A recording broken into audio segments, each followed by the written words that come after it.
Hey tribe, Dawna here from Transformational Healing, and today we are actually going to make elderberry syrup. So any noises you hear in the background are people helping to make sure that we get rid of all of the stems. We just took the stuff out of the freezer. If you missed yesterday's video, you can see all of the how we take the stuff out of the freezer and then have to get rid of all the stems. Yesterday we did dehydrating, so that video should have been already posted. And if you missed the first video talking about why you want to choose black elderberry versus the American elderberry, you definitely should go watch that video as well. So today we're going to make some syrup. So we have our big huge bag, and we have two of these full bags of frozen elderberries, and we're starting to get rid of all the stems and get rid of all the green ones. As you can see, you gotta pick all the stems out that fall over, all these little stems. Not as vital for the syrup because we are going to be straining it through muslin, so it's not quite as important. But we're going to get all of these elderberries off and into the bowl, and then we'll take our next step. We have cleaned all of the elderberries. It took hours and hours to clean the elderberries, and we have everything ready to go to start making our elderberry syrup. So let's get going. So this frozen concoction right here is probably at least 6 to 8 cups of fresh elderberries after they've been cleaned out. And we have rose hips, clove powder, cinnamon. I'm using crystallized ginger because that's what I happen to have here, and orange peel that is dried from the shop. So almost all of those things are available in the shop, and I do have regular ginger that's dried that you can get as well to make your own syrup. So we're going to add the water and all of the herbs to this and get it cooking.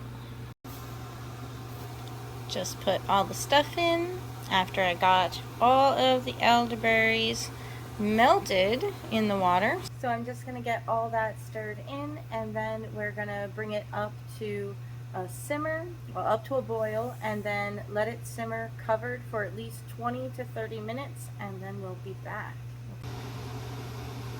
So now it's been cooling for several hours, and now we're going to strain it.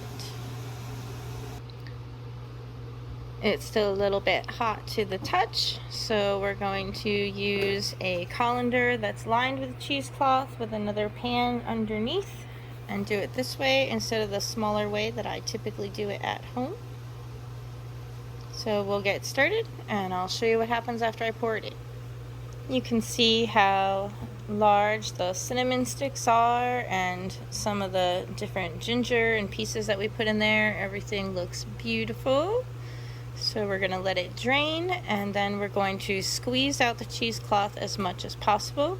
You always want to make sure you take out the cinnamon sticks before you squeeze the cheesecloth so that it doesn't rip it on you, and then you end up having to strain it again. Okay, so we got out the cinnamon sticks, and now I'm just kind of squishing some of the liquid out so that it goes through. Obviously, trying to wear gloves is a great idea.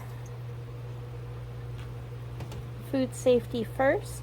And remember that this is not the way that I make the elderberry syrup for the store. I use the dried organic elderberries that are purchased, and I make it in much smaller batches than this, and everything is done in a sterile kitchen. We do have sterile bottles to put it in. We have canning jars that we're going to use. So I'm just trying to get the liquid to come out. It's actually easier if you pull up the cheesecloth and squeeze the cheesecloth. So I'm going to do that, but I need both hands to do that. So I won't be able to video that, but I will show you the end of it, and we'll go from there. So before I get my hands too messy actually squeezing this, you can see that you can make this into a ball, and then we're going to squeeze it until the marc, the herbs that are left inside the cheesecloth, are completely dry, or as dry as we can get them. So that's as squished as I can get it all in one. So we're going to split it into 2 separate ones so that we can squeeze it even more than that. So that will be much more doable with another one ready there and another one ready there. Okay, so the mark is as dry as I can get it with just my hands. I'm really liking my press, and even with the gloves, you can see I still stained myself. But we have beautiful, beautiful elderberry decoction, which can now get made canned just like this and kept without the honey in it. You could make tea, or you could add a little bit to your orange juice or make a sparkling seltzer with it and still get the medicinal value out of it. Think of it as a strong juice concentrate.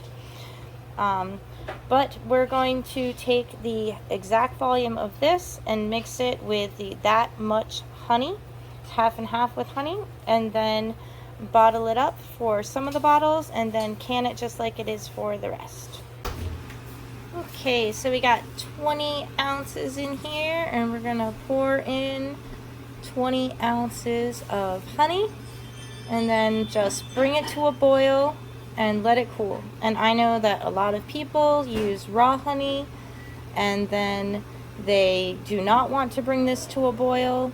I am purposely using pasteurized honey and bringing it to a boil because it makes the syrup last longer. So we got 4 things of concentrate that we can add the honey to later, and 2 of the elderberry syrups, all full, and it is the most delicious thing ever. Hope you like this. Have fun. Bye.